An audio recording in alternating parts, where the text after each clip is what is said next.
Vamos então aqui para a segunda parte do vídeo de leituras da semana de 22 a 28 de junho, e eu decidi então gravar 3 livros em cada vídeo para isto não ficar muito longo. O primeiro livro então deste vídeo é um livro para o meu de literatura, e então foi Sem Querer Que Te Quis, de Raul Minhalma. Não foi um livro que eu tivesse comprado porque quisesse, foi um livro que me, aqui há uns meses, há um ano se calhar, numa caixa literária que tinha subscrito, foi o livro que calhou. O tema era romance. Eu sabia à partida que é um género que eu não leio tanto, mas estava curiosa. E depois calhou este livro. E eu confesso que fiquei muito desiludida, porque daquilo que tinha visto não era um livro que eu achasse que fosse para mim. Resolvi, no entanto, dar-lhe agora uma oportunidade, porque eu tinha visto que o livro, não li opiniões, mas tinha visto que o livro estava com uma classificação um bocadinho elevada, e pensei, pode ser que afinal não seja tão mau como eu estou a pensar. No entanto, assim que comecei a ler, comecei a perceber que o livro não era para mim. Nós temos então aqui a história de Beatriz. Ela tem 27 anos, não estou em erro, é terapeuta ocupacional num lar de idosos. Logo aqui no início do livro, o namorado termina com ela fica muito abalada, pede uns dias de licença do trabalho. De regresso então ao trabalho, um dos seus utentes acaba por apresentar então Beatriz ao seu neto Leonardo. E logo aqui neste primeiro impacto, nós percebemos que Beatriz e o Leonardo não se gramavam. Percebemos logo assim, ela acha que ele é menino rico, menino mimado, menino muito mal educado, e pronto. E aqui na minha cabeça comecei logo a perceber, é este que é o par romântico. Porque, lá está, clichê, duas pessoas que não se gramam, nós depois sabemos que aquilo vai acabar em romance. A par disto, depois, aqui ao longo da história, este utente acaba por desafiar então a Beatriz, porque o neto, coitado, tem muita dificuldade em expor aquilo que sente, e tem muita dificuldade, e lá está, é mal encarado, acaba por ser rude. Então o avô pede à Beatriz para tentar aqui, porque a Beatriz é muito bondosa, ela faz voluntariado, ela é uma menina que é remediada, mas que lá está, o dinheiro não é tudo na vida, e que há coisas mais importantes que o dinheiro. Portanto, tudo muito clichê. E foi isto então que começou-me aqui. Eu revirei os olhos imensas vezes com este livro. A Beatriz vomita frases feitas, a Beatriz vomita ensinamentos de vida, teorias que...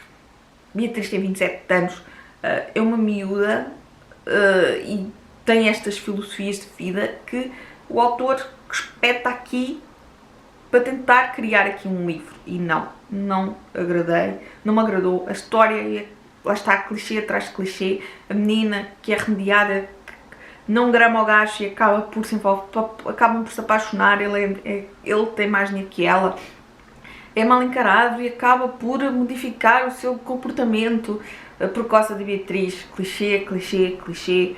A sério, não consegui. Eu vou dar uma estrela ao livro porque sem dúvida não consegui. Estas frases feitas de ensinamentos de vida não funcionaram comigo. Ele repete aqui ideia atrás de ideia.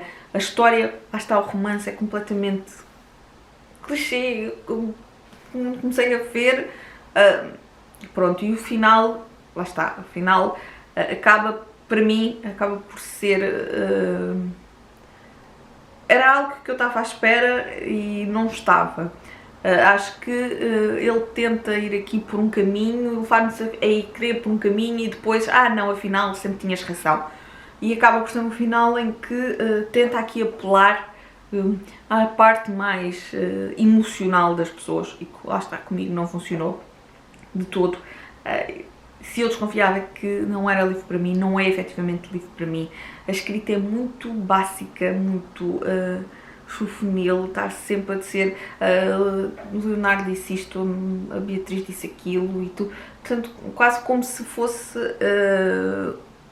uma escrita sem grande aprumo. Eu sei que o Raul Minhalma ainda é relativamente novo, mas ainda assim tem vários livros publicados, e são todos deste género? Não. para mim, não funcional. Depois, um género completamente diferente, A Rapariga Fatal, de Leslie Wolfe, um livro que me foi gentilmente cedido pela Alma dos Livros, e é então aqui, é o terceiro livro aqui então da série, com a agente especial Tess Whitnett, e desta vez, lá está, temos aqui histórias, novamente, de mulheres. A história inicia aqui então com uma mulher a ser raptada, e nós temos também aqui a Tess a dar entrada no hospital em situação aqui, em estado grave. E nós vamos então aqui acompanhando a história então de mulheres que são raptadas e que depois acabam por ser mortas, e quem está por trás disto, é sério. A história agarrou-me logo no início, e eu devorei o livro mesmo. Eu li o livro num dia, eu não fui capaz de parar. É certo que aqui a parte nós vamos acompanhando aqui a investigação policial, lá está por parte da Tess, vamos acompanhando também aqui o ponto de vista das mulheres que estão a ser raptadas. Vamos acompanhando aqui também outra personagem que acaba por ser importante aqui para a trama. E a forma como tudo isto está linkado e a forma como vamos tendo sempre pontos que nos façam ler sem ter assim partes mortas. O livro é mesmo de leitura voraz.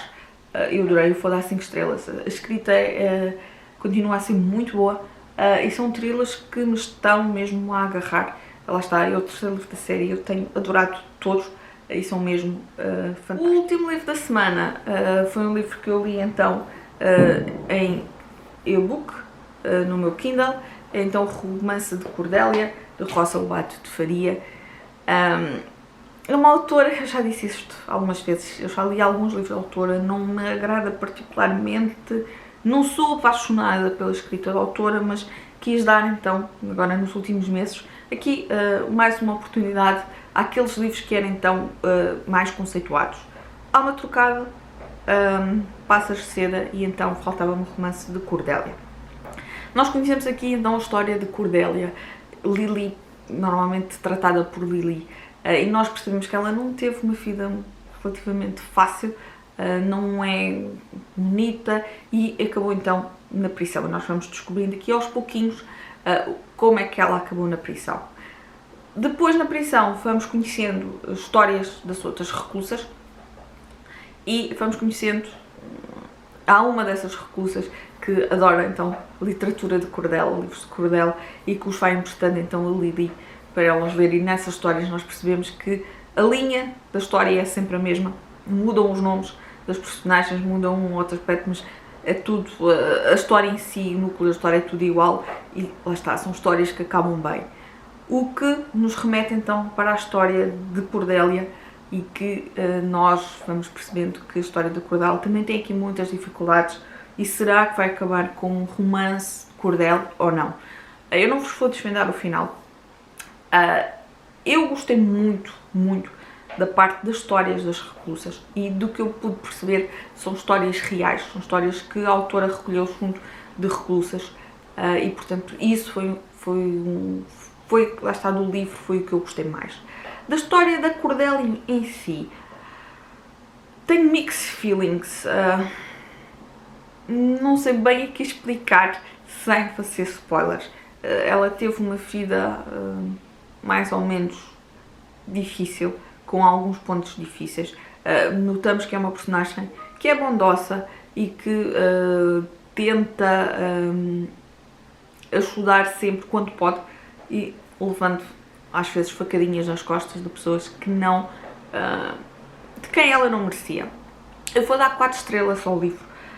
Mas dos livros que li de Rosa Lobato de Faria, este é talvez aquele que eu mais gostei, mas não gostei tanto para dar então as 5, para dar uma classificação maior. Mas já está, eu gostei muito da história então das reclusas. Era um ponto que se calhar eu gostava de ter visto, se calhar mais desenvolvido as histórias das reclusas do que então a história da própria Cordélia, porque depois também o final também não foi totalmente do meu agrado. Mas ainda assim eu dou 4 estrelas, essencialmente pela parte das reclusas. Foi algo então que eu gostei mesmo bastante. E pronto, eram estes então os 3 livros que vos tinha para falar nesta parte do vídeo. Foi Sem Querer Que Te Quis, A Rapariga Fatal e O Romance de Cordélia. Digam-me então se leram algum destes, se ficaram curiosos. Contem-me tudo cá em baixo. Eu vou então ficar por aqui. Um beijinho e até ao próximo vídeo.